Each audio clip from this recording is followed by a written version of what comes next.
श्री शिवाय नमस्तुभयम। दोस्तों, जैसा कि आप सभी लोग जानते हैं कि 17 जुलाई 2026 यानी शुक्रवार को पड़ रही है आषाढ़ मास की गुप्त नवरात्रि तृतीया तिथि। और दोस्तों, यह वह तिथि है जो आषाढ़ मास में पड़ने वाली सबसे बड़ी तिथि है, क्योंकि यह शुक्रवार के दिन पड़ रही है और इसका बहुत ही बड़ा और विशेष महत्व होता है। पूज्य गुरुजी ने कहा है कि अगर कभी भी मौका लग जाए और आषाढ़ महीने की गुप्त नवरात्रि तृतीया तिथि शुक्रवार को पड़ जाए तो आप लोगों 11 चावल के दाने का उपाय तो अवश्य ही करना चाहिए। इन दोनों का संयोग बहुत ही कम आता है। इसी के साथ में गुरुजी ने अपने शिव पुराण कथा में बताया है कि इस दिन आपको 11 चावल दाने का उपाय तो आपको अवश्य ही करना चाहिए, क्योंकि ऐसा दिन पूरे साल में सिर्फ एक ही बार आता है। और दोस्तों, आप सभी लोग जानते हो कि शुक्रवार तृतीया तिथि का अगर सबसे बड़ा कोई उपाय है तो वह 11 चावल के दाने वाला उपाय है। तो दोस्तों, इस शुक्रवार तृतीया तिथि के दिन आप लोगों को इस 11 चावल दाने वाले उपाय को जरूर करना है। बहुत सारे लोग होंगे जिन लोगों ने इस उपाय को ना किया हो, मतलब पूरा साल निकल गया, उन्होंने किसी भी दिन इस 11 चावल के दाने वाले उपाय को ना किया हो।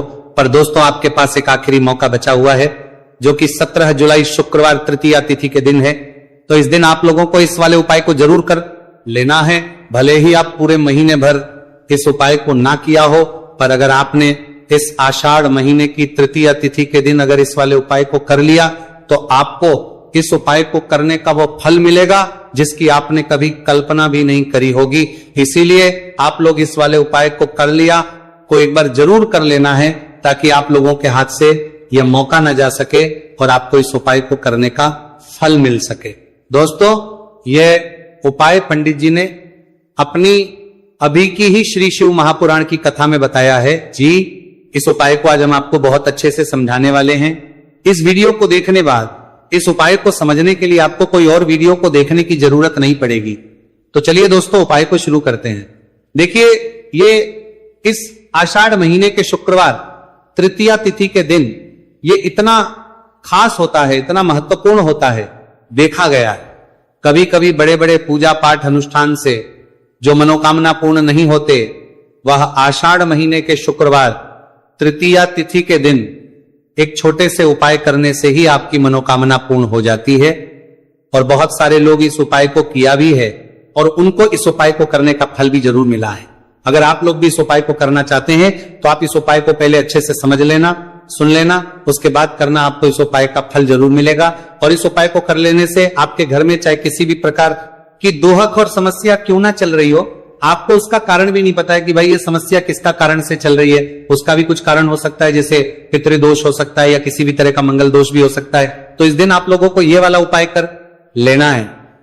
ये एक ऐसा उपाय है जिस उपाय को अगर किसी विशेष दिन पर किया जाए तो भाई उस विशेष दिन का जो है वह तो हमें मिलता ही मिलता है। पर हमने उस दिन पर इस उपाय को किया है तो हमें उससे भी बड़ा फल मिलता है, और फल बहुत जल्दी मिलता है, क्योंकि आप इस उपाय को बहुत ही बड़े और विशेष पर कर रहे हो। तो चलिए अब उपाय के बारे में बात करते हैं। लेकिन उससे पहले आप लोगों को यह जानना आवश्यक है कि आखिर ये उपाय किस समय करना है, किसको करना है और कैसे करना है। तो चलिए हम आगे आपको वीडियो में एक एक करके बता देते हैं। लेकिन उससे पहले अगर आप लोग हमारे चैनल पर पहली बार आए हैं या फिर मेरी आवाज आज पहली बार सुन रहे हैं तो हमारे चैनल को सब्सक्राइब जरूर कर लेना, और इस वीडियो को करके कमेंट बॉक्स में श्री शिवाय नमस्तुभयम ओम नमः शिवाय जरूर टाइप कर देना।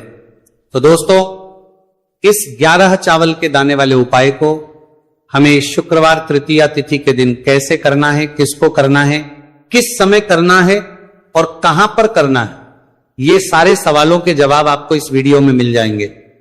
और जो ये वीडियो देखेगा भाई, उसको 11 चावल के दाने वाला उपाय जरूर करना चाहिए, क्योंकि इस दिन एक चावल के दाने का बहुत ही बड़ा और विशेष महत्व होता है। और जब बात आ जाए 11 चावल के दाने की तो ये सोने पर सुहागा वाली बात हो जाती है, और ये एक बहुत ही बड़ा उपाय हो जाता है इस शुक्रवार तृतीया तिथि का। तो अब दोस्तों, इस 11 चावल के दाने वाले उपाय को आखिर करना किसको है, सबसे पहले हम लोग वो बात जान लेते हैं। तो देखो, घर की जो बड़ी माताएं बहनें होती हैं, उन माताओं बहनों में से कोई भी एक बड़ी माता बहन इस वाले उपाय कर सकती है। और दोस्तों, अगर आप चाहे तो अपने घर में से सभी सदस्यों को भी इस उपाय को करवा सकते हैं। अगर किसी व्यक्ति की खुद की कोई मनोकामना है, खुद की कोई दुख और परेशानी है जो कि वह अपने लिए ही करना चाहता है, इस वाले उपाय को तो वह खुद अपने लिए भी कर सकता है। बाकी अगर कोई घर में से ऐसा है जो कि अपने पूरे घर परिवार की सुख और शांति के लिए ये वाला उपाय करना चाहता है, तो भाई वो भी कर सकता है, उसमें भी कोई दिक्कत वाली नहीं है। कहने का मतलब यह है कि इस उपाय को हर एक सदस्य भी कर सकता है और पूरे घर परिवार के सदस्य के लिए घर की बड़ी माताओं बहनों में से कोई एक माता बहन भी कर सकती है। माताएं बहनें अगर घर में उपस्थित ना हो या वह ये वाला उपाय ना कर पा रही हो तो फिर घर का कोई बड़ा सदस्य भी इस 11 चावल के दाने वाले उपाय को कर सकता है, चाहे फिर वह पुरुष ही क्यों ना हो, उसमें कोई भी दिक्कत वाली बात नहीं है। अब दोस्तों, इस 3 बल के दाने वाले उपाय को हमें करना कहां पर है? हमें इसे शिवजी के मंदिर में जाकर करना है। बहुत सारे लोग प्रश्न करते हैं, हर एक उपाय को करते समय क्या हम इस उपाय को घर पर कर सकते हैं? तो इस वाले उपाय को आप घर पर नहीं कर सकते हो। इस वाले उपाय को करने के लिए आपको शिवजी के मंदिर ही जाना पड़ेगा। उसके बाद में दोस्तों जो अगला प्रश्न निकल कर आता है वह आता है इस उपाय को लेकर के, आखिर इस उपाय को हमें किस समय करना है? सुबह के समय करना है कि शाम के समय करना है? तो देखो, इस वाले उपाय को आप लोग सुबह के समय भी कर सकते हो और शाम के समय प्रदोष काल में भी कर सकते हो। अब अगर आप पूछो कि भाई साहब सबसे उत्तम समय कौन सा रहेगा इस 31 चावल के दाने वाले उपाय को करने का, तो हम आपसे बस यही कहेंगे कि इस उपाय को आप सुबह के समय करेंगे तो ज्यादा बेहतर होगा। बाकी अगर प्रदोष काल शाम के समय भी करेंगे तो भी अच्छा होगा, उसमें कोई भी दिक्कत वाली बात नहीं है। तो अब दोस्तों अगली सबसे बड़ी और महत्वपूर्ण बात आती है, वह ये आती है कि सुबह अगर हम उपाय को करेंगे तो हमें कितने बजे से लेकर कितने बजे तक के बीच में करना है, और शाम के समय प्रदोष काल में करेंगे तो हमें कितने बजे से लेकर कितने बजे के बीच में करना है। तो देखो, सुबह जितनी जल्दी हो सके आप उपाय को करने की कोशिश करना। बाकी अगर किसी कारणवश लेट भी हो जाती, देर भी हो जाए, तो 10 या 11 बजे तक भी आप उपाय कर लेना, पर 12 बजे से ज्यादा देरी ना हो। ठीक है, इस बात का ध्यान रखना। उसके बाद में दोस्तों अगर शाम के समय प्रदोष काल की बात करें, प्रदोष काल का जो समय है होता है वह शाम के 6 बजे से शुरू हो जाता है। मतलब शाम के 6 बजे से लेकर 7 बजे के बीच का जो समय होता है यह समय प्रदोष काल का समय होता है। पर अभी जो मौसम चल रहा है इस मौसम में जो है शाम बहुत देरी से होती है, तो आप इस उपाय को 7 या 8 बजे के बीच में भी कर सकते हो। मतलब शाम के 6 बजे से 8 बजे के बीच में आप कभी भी इस वाले उपाय को कर सकते हो, उसमें कोई भी दिक्कत वाली बात नहीं है। अब दोस्तों यहां पर इस उपाय को लेकर एक और सबसे बड़ी बात यह निकल कर आती है कि इस 11 चावल के दानों को हमें लेना कहां से होता है, और हमें इस उपाय को करने के साथ में क्या और कुछ भी सामग्री ऐसी होती है जो शिवजी के मंदिर लेकर जानी पड़ रहती है। तो देखो यहां पर हम आपको बता दें, सबसे पहले आप लोग ये जान लो कि ये जो 3 चावल के दाने वाला उपाय है, सिर्फ और सिर्फ आप उपाय की सामग्री लेकर कभी भी शिवजी के मंदिर मत जाना, क्योंकि हमें भगवान के सामने ये नहीं दर्शा है कि अगर हम भगवान शिवजी के मंदिर आए हैं तो अपने फायदे के लिए आए हैं। तो इसलिए जो भी पूजन सामग्री है, उपाय सामग्री है 11 चावल के दाने, इसके साथ में आपको पूजन सामग्री भी जरूर लेकर जाना है। देखो, अगर सुबह के समय उपाय कर रहे हो तो सीधी सी बात है, 1 लोटा जल तो आप लेकर जाओगे ही जाओगे। वही 1 लोटा जल अगर मिट्टी का जल हो तो बहुत अच्छा रहेगा। मिट्टी का जल कैसे बनाता है इसके लिए हमने पहले से बहुत सारी वीडियोस बना दी है आपके पास। इस दिन एक आखिरी मौका रहेगा, मिट्टी का जल शिवजी पर चढ़ने का और उपाय को करने का बहुत बड़ा आपको इस दिन फल मिलेगा। तो इसीलिए इस दिन हो सके तो भाई मिट्टी का जल चढ़ाना, तो अपने साथ में कम से कम 1 लोटा जल तो आपको लेकर जाना ही जाना है। अगर मिट्टी का जल नहीं है, मिट्टी का जल नहीं है तो घर का जल भी आप इस्तेमाल कर सकते हो। इसके अलावा जो भी पूजन सामग्री है, देखो 11 के दाने ये अलग आपके रहेंगे और जो आपकी पूजन सामग्री रहेगी वो अलग रहेगी।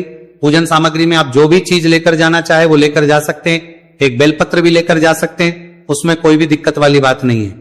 वहीं अगर हम बात करें शाम के समय की, तो शाम के समय शिवजी पर जल नहीं चढ़ता है, इसीलिए शाम के समय आप लोग एक दीपक तैयार कर लें जो कि गोल तीखा आटे का, शुद्ध देसी गाय का घी का होगा, है ना।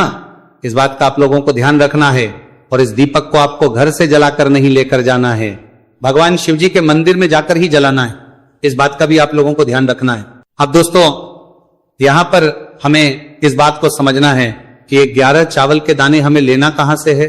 क्या हमें दुकान से लेकर आना है, या हमें अपने घर से लेना है, या कहां से लेकर आना है, और कौन से चावल लेना है, क्योंकि चावल भी बहुत प्रकार के होते हैं। तो देखो, इन सभी सवालों के जवाब आप लोग एक बात में सुन लो कि भाई जो उपाय है, इस उपाय में आपको ये नहीं देखना है कि भाई कौन से चावल है, कौन से चावल नहीं है।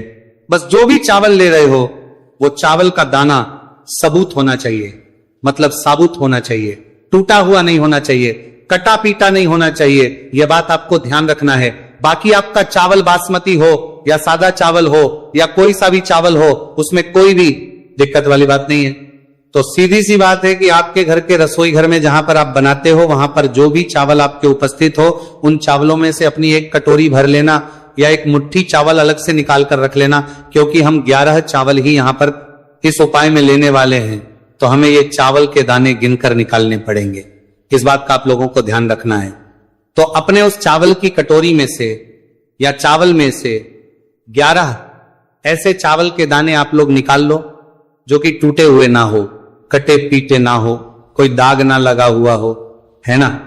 अच्छे साबुत चावल के दाने 31 दाने आप लोग निकाल कर रख लो, और इन्हें किसी भी एक कागज की पड़िया में या किसी एक छोटी सी कटोरी में आप लोग रख लो, ताकि ये सुरक्षित रहे, आपके एक भी चावल का दाना इधर उधर ना हो और आपका उपाय भी पूरा अच्छे से हो जाए। तो भाई जैसे ही आपका उपाय की जो सामग्री है, 11 चावल के दाने ये तैयार हो जाते हैं, उसके बाद में आपको जो भी अपनी पूजन सामग्री है, सुबह समय कर रहे हो तो एक लोटा जल और एक बेलपत्र या पूजन सामग्री जो लेकर जाना चाहो उसकी भी तैयारी कर लेना। और शाम के समय जा रहे हो तो भाई अपना जो दीपक है उसे तैयार कर लेना, ठीक है। और उपाय को करते समय शुद्धता का विशेष रूप से ध्यान रखना, ठीक है। सुबह सुबह स्नान करने के बाद ही उपाय को करने की आप लोग तैयारी करना। उसके बाद अगर शाम के समय की बात करें तो शाम के समय आपको स्नान करने की जरूरत नहीं है, पर शुद्धता ध्यान रखना।